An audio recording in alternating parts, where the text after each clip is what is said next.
Ever imagine like a society obsessed with order, where your career path is determined by a test when you're just 16, and there's this mysterious drink, it grants long life? Sounds kind of wild, right? Totally. Well, that's the world of Mehula, from Amish Tripathi's The Immortals of Mehula. And today, we're going deep, a real deep dive into this fascinating society. We'll explore its structure, its beliefs, and the challenges they face. What really hits you first about Maluha is this almost utopian facade. Everything's meticulously planned. I mean, everything. From their advanced technology to, their very rigid social hierarchy. Yeah, like stepping into this perfectly orchestrated machine, and we see this stark contrast through Shiva's eyes. He's our protagonist, and he arrives from this land of the Gunas. It's a way more rugged and less structured society. Oh, for sure, yeah. His initial reaction to Maluha's abundance and this order, it's understandable. Especially, well, considering that life-giving samras, that's flowing from the Saraswati River. Speaking of samras, this drink, it plays such a crucial role in Maluhan society. I mean, it's not just a beverage, right? It grants longevity and healing. It's really central to their beliefs and how they see Shiva. Ah, yes, the samras. It's said to enhance abilities. And it's connected to that legend of the Nilkanth, the prophesied savior with a blue throat. The Malihans, well, they're convinced that Shiva, with that unique physical trait, that he is this savior. But I wonder, is it just the samras causing his blue throat, or is there something more there? It's a question that kind of hangs over the whole narrative, and this belief in Shiva as the Nilkanth, it really fuels their expectations of him, and it puts immense pressure on him to, conform to their idea of a savior. It's really interesting how this society functions. They have this highly structured caste system: Brahmins, Kshatriyas, Vaishyas, and Shudras. Their roles, they're determined by a test at just 16 years old. Yeah. Do you think this system, is it really as meritocratic as they believe? Or does it kind of reinforce those existing power structures? That's a great question. Well, Maluha presents this system as a way to ensure everyone contributes, optimally, but it does raise some concerns about social mobility, right? And the potential for discrimination. Could a child, say, born into a Shudra family, could they really have the same opportunities as one born into a Brahmin household, even with this test? It's a system that's not too different from historical caste systems we've seen around the world with, their own inherent issues. It definitely makes you think about the downsides of what seems like a perfect system. And this rigidity, it isn't limited to just the caste system.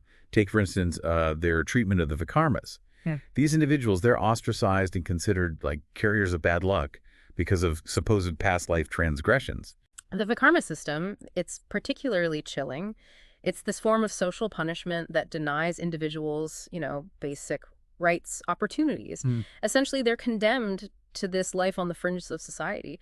And it resonates with historical examples of social stigma, where groups are targeted and ostracized based on arbitrary factors, really.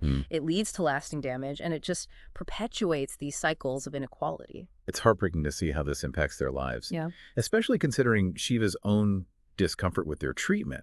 He seemed to have this natural empathy, like a willingness to question these norms. It sets him apart from that rigid Maluhan mindset. Exactly. Shiva, despite his warrior background and him accepting that Nilkanth mantle, he isn't afraid to challenge the status quo. And his compassion for the Vikarmas hints at this potential for change, this willingness to disrupt that seemingly perfect order for the sake of justice, this internal conflict within him. That's what makes him such a compelling character, I think.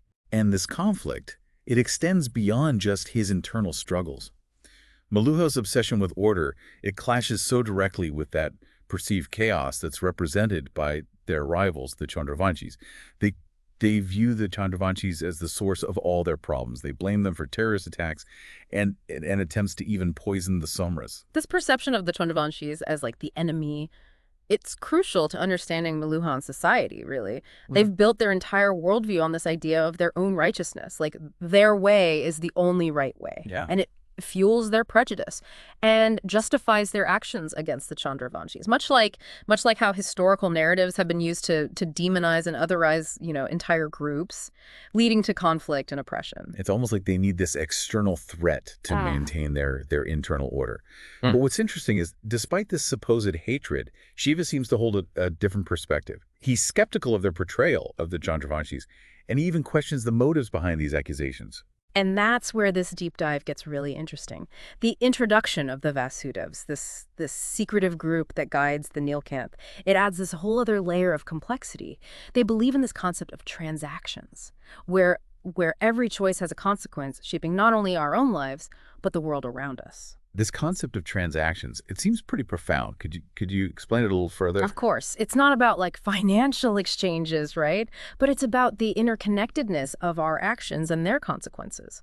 The Vasudevs, they believe that every interaction, every decision, it creates this ripple effect. For instance, the choice to help someone, it might lead to unforeseen positive outcomes. While an act of aggression could have, negative repercussions down the line, it's a way of understanding how our individual choices contribute to the overall balance of good and evil, both within ourselves and in the world. So they're essentially saying that we're all responsible for shaping our own destinies and the destiny of the world around us. Precisely. And this concept of transactions, it challenges that simplistic good versus evil narrative that the Meluhans have, constructed. It suggests that actions, even those perceived as righteous, can have unintended consequences, and that even the so-called enemy, they might have their own justifications and complexities. This completely reframes the way we look at the conflict between Meluha and the Chandravanshis. Yeah.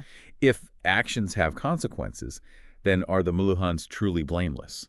And could the Chandravanshis have their own valid reasons for their actions? Those are precisely the questions that Shiva begins to grapple with as he delves deeper into this world. And as we move forward in this deep dive, we'll see how his understanding of the Vasudev philosophy, his growing empathy, and his own experiences, they challenge the rigid beliefs of Meluhan society. Right. As we go deeper into this world of Meluha, the cracks in its seemingly perfect facade, they become, more apparent. Remember their strict social hierarchy. Yeah. Well, it turns out that even within those rigid structures, love and personal connections, they defy the rules. You're talking about Shiva and Sati, right? Their relationship, it seems, to challenge everything Meluha stands for. Exactly. Sati, she's this skilled warrior princess. She embodies those Meluhan ideals: duty, discipline, adherence to tradition.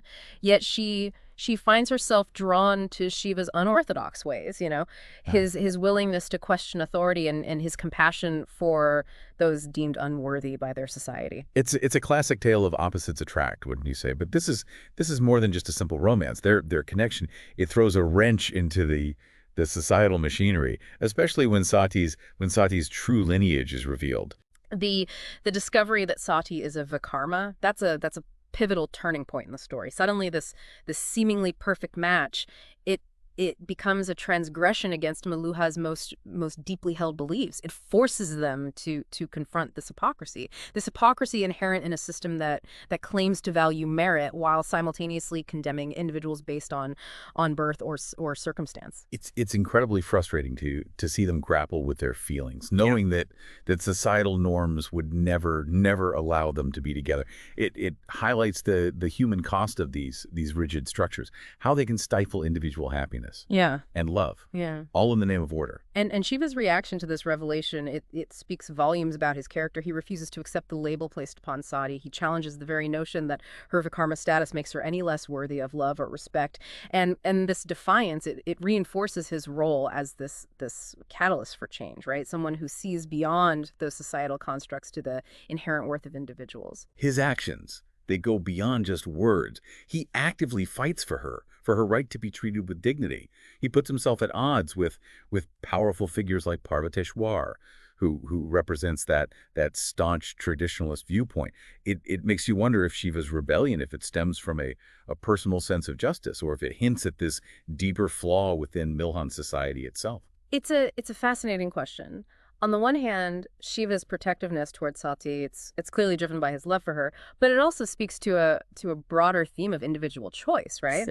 Versus societal expectations. Is it right to sacrifice personal happiness in the name of upholding tradition, even when those traditions are inherently unjust? And this conflict, it isn't limited to just their personal relationship. The simmering tension with the Chandravanshis, whom the Meluhans demonize as the source of all their problems, it also comes to a head. The attack on Mount Mandar, where Brahaspati, Shiva's trusted friend and a brilliant scientist, he's brutally murdered. It marks a significant shift in the narrative. It shatters that illusion of safety and order that Maluha has so carefully cultivated. It exposes the raw undercurrents of hatred and violence lurking beneath the surface. That scene where Shiva discovers Brahaspati's serpent bracelet amidst the carnage, it's truly gut-wrenching. It's this visceral representation of the loss of innocence, the realization that even in this supposedly utopian society, darkness, it can penetrate the most sacred spaces. And this tragedy, it triggers a profound change in Shiva. The grief and rage that he experiences, they fuel a thirst for vengeance. It leads him down this path that threatens to consume him. He vows to destroy the Nagas, the assassins responsible for the attack, and anyone associated with them. It's a dangerous turn for a character who initially embodied peace and compassion. It's almost as if the darkness he perceives in the Chandravanshis, it's reflected back upon himself. Is he becoming the very thing he sought to fight against, driven by blind hatred rather than reasoned action? It's a question that haunts him throughout the rest of the story. He grapples with his own rage, his desire for revenge, while simultaneously trying to uphold his duty as the Nilkanth, the supposed savior of Maluha. And this internal struggle, I believe it's what makes him such a relatable character. He's not this flawless hero, but a flawed human wrestling with complex emotions and the weight of immense responsibility. And to complicate matters further, he's still deeply in love with Satine, who finds herself firmly on the opposite side of this escalating conflict. Their love story, it takes on this tragic dimension as the war between Maluha and the Chandravanshis intensifies. They're forced to choose between their loyalty to their respective societies and their love for each other. A decision with potentially devastating consequences. The scene where Sati she throws herself in front of a Naga assassin's arrow, sacrificing herself to save Shiva's life. It's both heroic and heartbreaking. It speaks volumes about her love for him, but it also highlights the impossible situation they find themselves in, torn apart by forces beyond their control. And even though Ayurvati, this skilled Maluhan healer, she manages to save Sati's life, the incident leaves deep scars on both of them. Shiva, he's burdened with guilt, believing that his actions have brought this pain upon Sati. And Sati, she faces the stark reality that her love for Shiva, it could cost her everything she holds dear. It's a reminder that even in a fantastical setting, the consequences of war and conflict are intensely personal. The wounds inflicted, they extend far beyond physical injuries, leaving emotional scars that can linger long after the battles have ended. But amidst this darkness, there are glimmers of hope. Remember the Vasudevs and their concept of transactions. Absolutely. Their influence, it continues to shape Shiva's journey, guiding him toward a deeper understanding of himself and the nature of his role as the Nilkanth.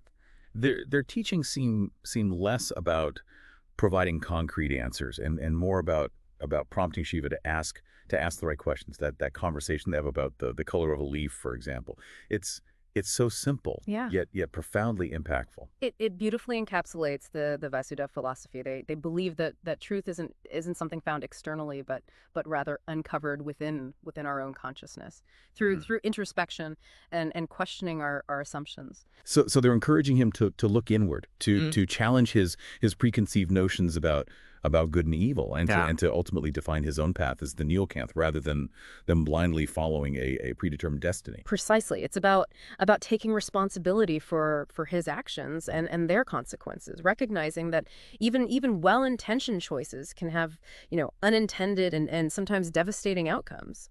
And the shift in understanding, it's reflected in his actions, his decision to abolish the Vikarma law, despite facing opposition from traditionalists. It demonstrates his evolving sense of justice and compassion. This act is significant, not just for its impact on the Vikarmas, but also for what it reveals about Shiva's evolving leadership. He's no longer simply following the dictates of tradition, but actively working to create a more just and equitable society, even if it means challenging the very foundation of Maluhan beliefs. It's a reminder true leadership, it isn't about wielding power, but about using that power to uplift others, to challenge injustice, and create a world where everyone has the opportunity to thrive, Yeah. regardless of their background or perceived flaws. And this idea is further reinforced by Shiva's decision to defy Daksha's orders and travel to Ayodhya, Yeah. the heart of the Chandravanshi Empire, not as a conqueror, but as a seeker of truth. He desires to understand the Chandravanshis, to see the world through their eyes, and ultimately to find a way to bridge the divide between these two warring cultures. It takes immense courage Yeah. to challenge the narratives you've been raised with, especially when those narratives justify conflict and hatred.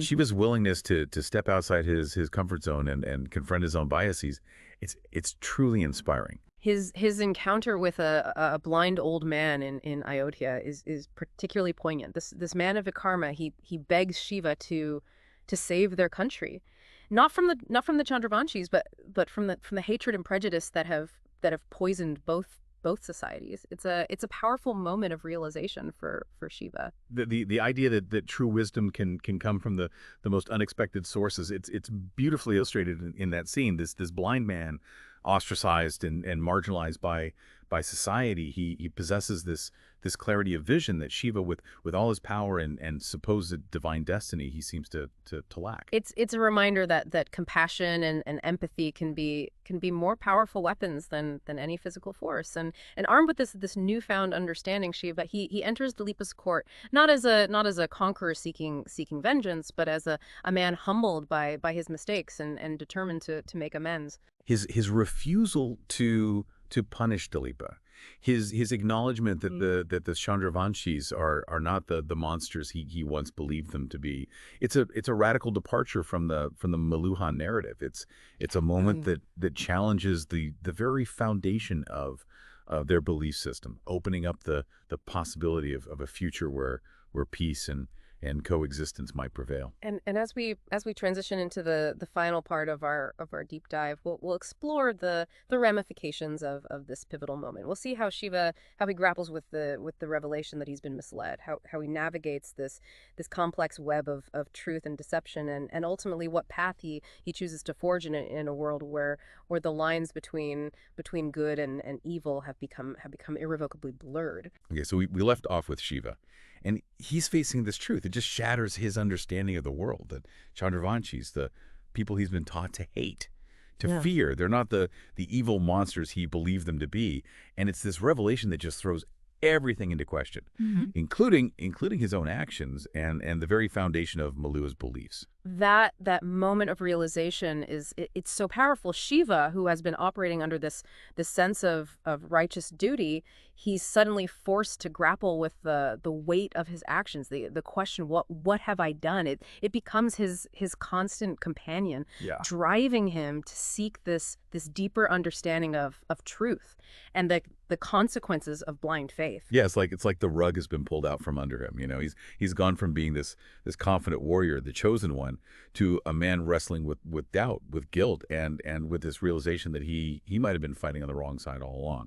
And in this moment of crisis, the Vasudevs, those enigmatic guides, they reappear. Remember, they introduce the concept of transactions, where every action has consequences that ripple outward, and now they help Shiva confront the impact of his own choices.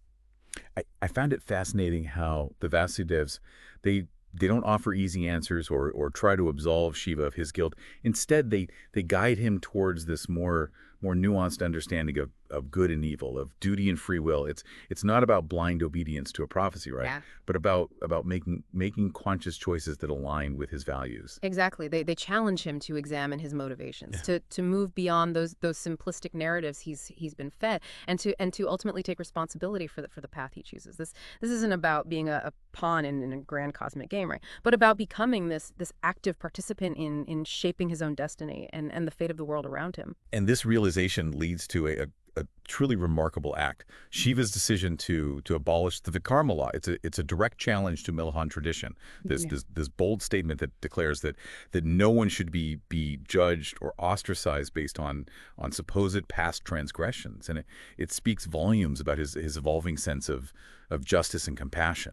This act is significant, not just for the Vikarmas who are finally granted a chance to live with dignity and opportunity, but for what it symbolizes.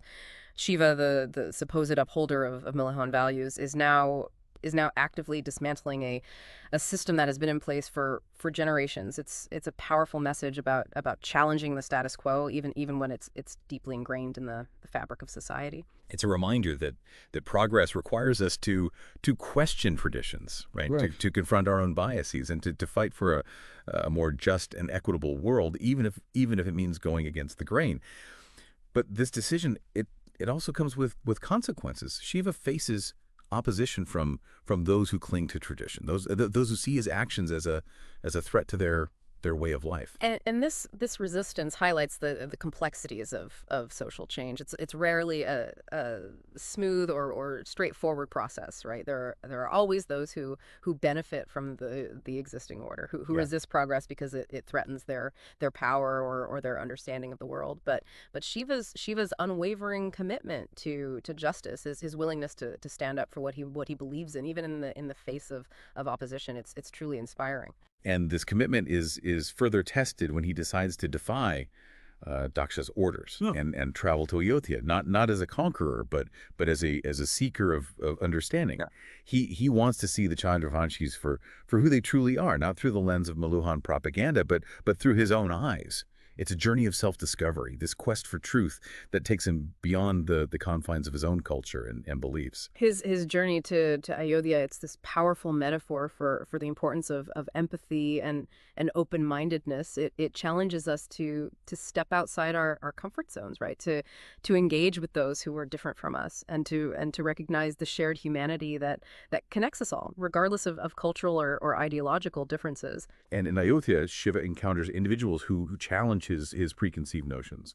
He sees the Chandravanshis not as this monolithic enemy, but as individuals with their own hopes, their own fears, their own aspirations. He witnesses their acts of kindness, their struggles, and their own internal conflicts. It's this process of humanizing the other, of dismantling the stereotypes that fuel hatred and division. One of the most poignant moments in this section is Shiva's encounter with Dilipa, the Chandravanshi emperor. He sees in Dilipa a man burdened by responsibility, a leader struggling to protect his people. It's a far cry from the image of a power hungry tyrant that Meluhan propaganda had painted. And in that moment, Shiva chooses compassion over vengeance. He chooses to see Dilipa not as an enemy, but as a fellow human being caught in the web of circumstance. His refusal to punish Dilipa, his willingness to extend a hand of friendship, it's a testament to the transformative power of empathy. This act of forgiveness and understanding, it's a powerful message, particularly in a world so often consumed by conflict and division. It suggests that even in the face of deep-seated differences, there is always the possibility for reconciliation, for building bridges instead of walls. And while the book ends on a cliffhanger, leaving us to wonder about the future of Shiva, of Mehula and the Chandravanshis, it also leaves us with this profound sense of hope that individuals can rise above the limitations of their cultures and beliefs. Yeah. Hope that understanding can triumph over hatred, and hope that a more just and compassionate world is possible. The world of Meluha, with its advanced technology, its rigid social structures, and its complex moral dilemmas, it ultimately serves as a mirror reflecting our own world. It challenges us to examine our own beliefs, to confront our biases, and to consider the consequences of our actions. It reminds us that the choices we make, the narratives we embrace, and the way we treat each other, they have a profound impact on shaping the world around us. And ultimately, it leaves us with a question. What path will we choose? Will we perpetuate cycles of conflict and division? Or will we strive to build a world where understanding, compassion, and justice prevail? It's a question worth pondering, not just within the confines of this fantastical story, but in our own lives and in the world we inhabit. This has been our deep dive into the Immortals of Mehula. We hope you found it insightful and thought-provoking. Yeah.